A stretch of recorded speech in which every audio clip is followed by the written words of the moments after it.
السلام علیکم، میں ہوں مرتضیٰ حسین اور آپ دیکھ رہے ہیں منگل اپ یوٹیوب چینل۔ ہمارے ساتھ موجود ہیں سینئر صحافی اور تجزیہ کار سید جاوید شاہ صاحب، اور ان سے ہم ایم کیو ایم پاکستان کی جو صورتحال ہے پورے ملک سے، انہوں نے جو ہے صرف اردو بولنے والے ہی نہیں بلکہ مختلف قومیتوں کو جو ہے جاوید شاہ صاحب ٹکٹ دیا ہے، جیسا کہ ماضی میں بھی ایم کیو ایم یہ کرتی رہی، اور جس میں جو ہے خیبر پختونخوا سے جو ہے 15 لوگوں کو جو ہے انہوں نے جو ہے ٹکٹ دیا ہے، بلوچستان سے 7 امیدوار کھڑے کی ہیں، اپر پنجاب سے 14، سینٹرل پنجاب سے 21، جنوبی پنجاب سے 8، اور کراچی، حیدرآباد، میرپور خاص کے علاوہ جو ہے انہوں نے گلگت بلتستان میں بھی دوبارہ سے جو ہے ایم کیو ایم پاکستان کو فعال کرنے کے ساتھ ساتھ اپنا پرانا نظام جو ہے وہاں پر وہ جو ہے اس کو بحال کیا ہے۔ اور اب یہ تو الیکشن ہی بتائیں گے کہ کیا پہلے جتنی ایم کیو ایم ان علاقوں میں، ان گلگت بلتستان یا کشمیر یا کے پی کے وغیرہ میں، پنجاب میں جتنی مقبول رہی ہے، کیا اتنی ہی مقبول ہے؟ اس کا فیصلہ تو الیکشن میں ہی ہوگا۔ لیکن اگر ہم آپ کے تجربے کی نگاہ سے اسے دیکھیں تو آپ اسے کیسے سمجھ رہے ہیں؟ دوسری جانب اگر ہم جماعت اسلامی کی بات کریں، جو کہ کراچی میں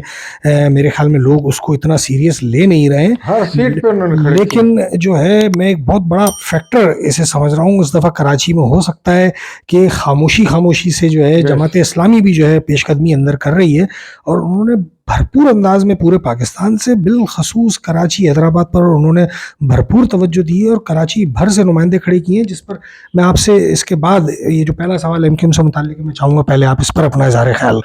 کیجیے۔ ایم کیو ایم پاکستان اب تک کی جو پالیسی پہ چل رہی ہے، میں سمجھتا ہوں کافی مثبت پالیسی ہے ان کی۔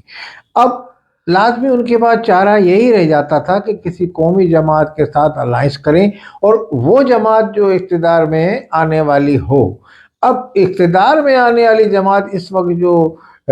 جس کا یعنی کہ بتایا جا رہا ہے یا پروپنڈا کیا جا رہا ہے کہ وہ نون لیگ والے اقتدار میں آ سکتے ہیں، جی تو انہوں نے اپنا فیصلہ اور اپنا بڑا اچھا منشور پیش کیا ہے۔ میں نے ان کی منشور کی اسٹڈی کی تو کافی میں سمجھتا ہوں اگر اس منشور پہ عمل درآمد کر دے، جو بھی حکومت جیتنے والی ہوگی، جو جیت کے آئے گی اقتدار میں، تو میں سمجھتا ہوں مہاجر عوام کو، اردو اسپیکنگ جو طبقہ ہے، اس کو کافی یعنی کہ حقوق ہے۔ اب لازمی یہ تو متحدہ ہے، لازمی پشاور میں بھی یہ کھڑے ہوئے ہیں، اور ہر طرف ان کے یہ دیکھیں پالیسی وہی ہے پوری متحدہ کی۔ ماضی میں جیسے الطاف حسین کے ٹائم میں یہ لوگ کھڑے کرتے تھے ہر طرف سے کینڈیڈیٹ، وہاں شاہوانی بلوچستان سے، وہاں سے وہ اب دوسرے آ گئے، مطلب پختون بھائی ہمارے، تو یہ طریقے کی تو ہمیشہ سے وہی والی سیاست ہے۔ اس وقت فرق ایم کیو پاکستان کے اندر یہ ہے کہ بھائی الطاف حسین کی یہ نفی کرتے ہیں، اور وہ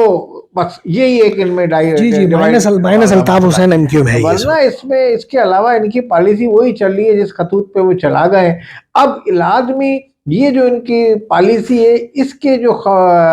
ثمرات ہیں یا خمیازہ ان کو آئندہ الیکشن میں بھگتنا پڑے گا۔ اگر تو الطاف حسین کا فیکٹر کام کر گیا تو ان کے ووٹ تقسیم ہو جائیں گے اس حوالے سے، اور اگر ان کے کینڈیڈیٹ کھڑے ہوئے تو ان کو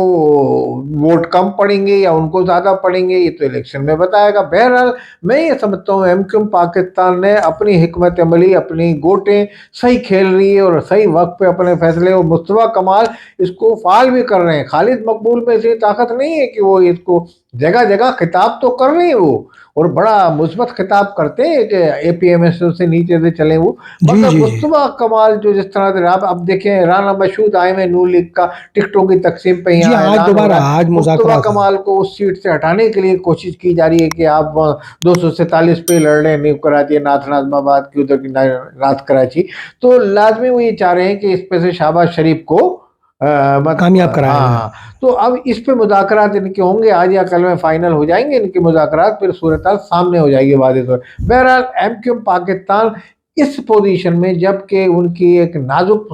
ٹوٹ پھوٹ کا شکار ہے پارٹی، اس میں قداور رہنما جن کی آمد متوقع ہے، عامر خان ہو، یہ آنے والے ہیں، کوئی وسیم اختر دبئی سے، ایک دو دن میں ایک خبر یہ بھی چھپی تھی، تو لازمی اب وہ دیکھیں وہ کس پارٹی میں آتے ہیں، اس متحدہ میں ہی فعال ہوتے ہیں یا کسی اور جماعت میں شمولیت اختیار کرتے ہیں، تو یہ بھی امکانات ہیں کہ ہو سکتا ہے وہ پیپلز پارٹی کی طرف بھی رجوع کر لیں۔ مگر بہرحال متحدہ اپنی ان کو ان کے جانے سے یا آنے سے